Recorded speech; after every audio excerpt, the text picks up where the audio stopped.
I am going to share all my secrets and all the things I've learned after having a small business for nearly 3 years. I really hope these things help you and set up realistic expectations and not getting your hopes up. I don't want to burst anyone's bubble or anything like that. That's not the intention of this video. I truly want to positively impact your vision of your near future if you are wanting to start your handmade business. While I talk, am going to be finishing up an order. It looks a little crazy right now. That's just trust the process. It'll look cute. Starberry, and then I'm making a star keychain as well. We'll see how much I get through. I'm just gonna stop this video once I get through the points I wrote down on this really professional post-it notes. I'm trying to be a little more professional. Real quick, as I get set up here, I just wanted to start out by giving a brief rundown on my story and how I started Cyberclone Co. The Co stands for collective and not company. Cyberclone Collective, if you were wondering, because I make a lot of different things and it's just me, I'm not a company. Anywho, I started Cyberclone Co. It was actually many years in the making. I've loved art and making art my whole life, as well as plushies and other things like that. Actually, I have started many small businesses and I failed at all of them other than Cyberclone Co., which I'm still doing. And the only reason I say I failed at the other ones is because, well, I stopped doing them. Failure is not always a bad thing. First, I had a Depop store. I was a Depop reseller during the pandemic. However you feel about that, I'm unsure of it now, but I was, a teenager and it made me money. So there's that. That didn't last too long. And then pretty soon after that, after I graduated and moved out, I started a cat toy business, which I also sold cat themed items. If you didn't know, I'm a cat lover through and through. I actually work with cats now, which is my dream. And yeah, so I would sell cat shaped candles, wax melts, cat shaped bath bombs, and homemade cat toys. And that did not last too long. I did actually sell a couple of my cat toy boxes, and it was fun while I was doing it, but my heart just wasn't in it. So I took a break for a few years and I somehow stumbled upon people making handmade plushies. Most of them were actually crocheted, and crochet has been something I've slowly learned how to do the last like 4 years. I would start and then give up, start, give up, and this is the longest I've done it, so good on me. But I took some inspiration from some people I saw. That's actually how I got the idea for these star peep faces, so thank you to those people that I saw, truly. I tried to make my own little spin on it. My plushies actually started out being called Cuddle Bugs, and then I switched to Star Peeps about a year ago, and I've just slowly been building the lore, the story behind the Star Peeps and my mascot, Bert the Clown Frog. And that's actually how Cyberclone Co. started in the first place. So the seed was planted for me wanting to learn how to sew my own plushies. One day I was just drawing out ideas and I thought to myself, how do you draw a frog? I've never drawn one before. And so I just Googled how to draw a frog. And it was one of those little how to draw like demonstration pictures. And I followed it. And then I turned that little guy into a clown just by putting a clown nose and wig on him. I said, what should I name this little fella? I like Bert. Bert the Clown Frog. And he was born, ladies. He was born. I planned a shop launch. I had a very small shop launch. I had a Cricut, so I made a couple stickers. I can put up all the things that I launched with. Everything was handmade at this point. Basically, I was using up old shipping supplies from that cat toy business, as well as I had one handmade plushie I was selling, and I actually had him for a while. That was about it. It was very small. I think I had a few keychains maybe, and actually, surprisingly, I sold an item that day that I launched, which was great, and I think that was my only sale for like a month or two. Slowly I started making more plushies, growing my following, getting better at content creation and sewing, and just experimenting. About a year later, in August of 2023, I opened up my own Shopify store. So before this I was using Ko-Fi, which is free, but I was doing the $8 a month plan, which I would recommend if you're getting decent sales, because I think that's when they stop taking fees and stuff. If you pay that, not a bad deal. But I opened my Shopify store. It was a huge gamble for me and a risk, but I'm so glad I did it. I started doing commissions around that same time, and I've just slowly been growing. I did my first market a few months before, I think the month before I opened the Shopify store, and that was a disaster. If you want to hear about that, let me know. I can make a video about it. Yeah, and there's been a trial of ups and downs. Like I said, I started in October 2022. I opened my shop December of that year, and it's currently March of 2025. So this year marks 3 years. And like I said, a lot of ups and downs. We're going to get into it. I just want to tell you guys some things that I wish someone told me when I was starting, truly. Because there's so many videos on here and Instagram and TikTok about people making 6 figures with their handmade business or their small business in general. And while that is awesome, it's an awesome thing to strive for, and it's a great thing to be proud of and a great story to share, I think it's incredibly important to give you a realistic view of what the average handmade small business looks like. My first point is that most people are not immediate success stories. Like I touched on, yes, I got an order on launch day, and honestly that was a blessing in and of itself. And I think I knew that at the time, that not everyone gets a sale in general on the day that they launch their store. Just learning to be grateful for the growth you do have, even if you plateau, even if you're taking 2 steps forward, 3 steps back. You know, every season of owning your small business is going to look different, and learning to embrace that and being grateful for where you are, where you're going, and where you've been makes it a lot better. I will just say, I did not write this down, but it's something that I find myself doing a lot, and I have to remind myself. Stop comparing yourself to other people, especially people that have nothing to do with what you're doing. But just in general, don't compare yourself to other people, because we are all different. All of our journeys are different. All of our timing is different for good reason. So if you see someone who looks more successful than you and you might feel a little jealous, sit with that feeling, identify why, and remember that everyone is on a different path. And just because it's working out for them right now does not mean that it will not work out for you as well. There is plenty of success out there for every single person. Jealousy is not an evil feeling. I just want to say that right now. It's what you do with that feeling that makes you evil. So if you feel a little jealousy, again, recognize that. Look within yourself. Why do you feel this way? What can you do about it? Alright, number 2 is that sales, like I already said, are not always consistent, and that is perfectly okay. Again, the seasons of owning a small business. Now, sometimes slow sales just don't make sense. These last few years I've thought, oh, you know, it's around Christmas time. This is when everyone's sales, especially small businesses, they get an influx of orders. And for me, that just has not been the case. And if anything, I actually get more orders a little bit after Christmas when people have Christmas money.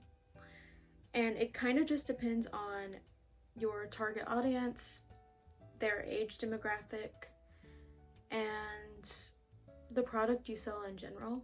Take orders as they come. Take slow periods as a time to rebuild or try out new things. And just be grateful when you do get orders because they might not always be consistent. Your main goal should not be to get rich, especially to get rich quick, because you're going to burn yourself out. How do I know that? Well, a little bit of experience. So I feel like a lot of handmade small business owners see videos of people that make things similar to them talking about, I made 6 figures and so can you. And that is entirely true. You definitely can.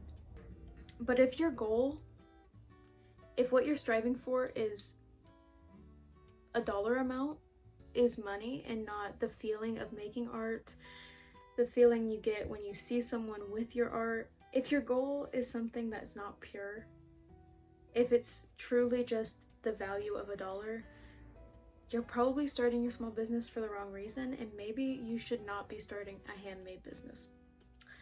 That's all I'm saying.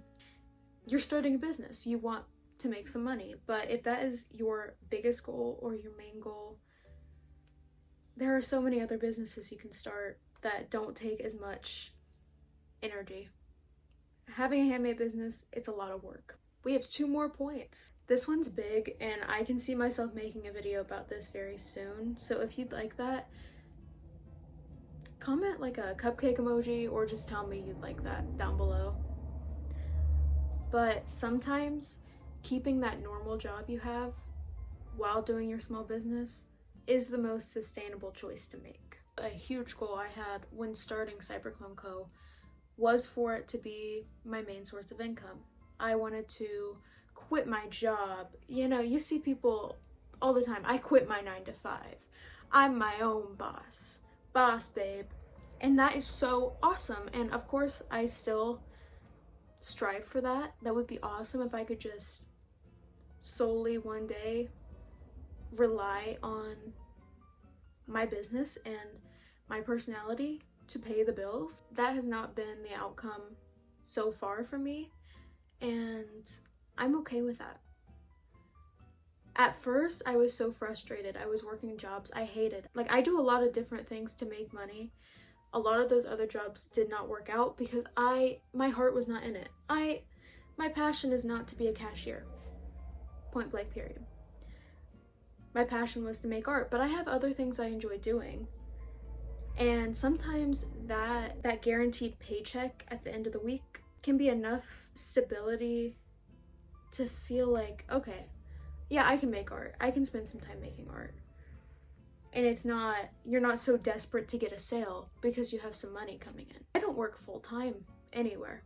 I have a lot of different streams of income, and I'm not saying that's the best choice to make for you. That was the best choice to make for me in this current stage of my life. It took a lot of trial and error to find the job I'm currently working outside of my business and other little side things I do. And I'm very grateful that I found the seasonal job at the garden center and that I found the animal shelter I work at, because I genuinely like going into work now, and I'm not so scared of not spending all my time building up my business. Does that make sense? I'm not so frightened that I'm not posting every day on Instagram and that I'm not getting a sale.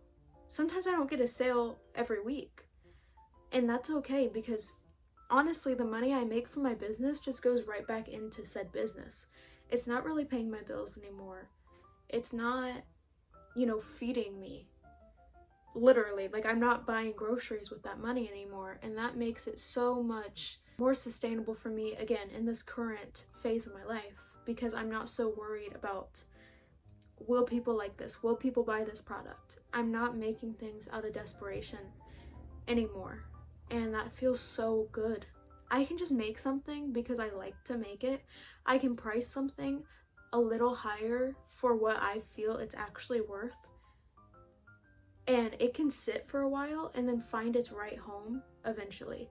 I don't have to price my items, my handmade goods, I don't have to price them so low that people buy them quickly so that I can get money.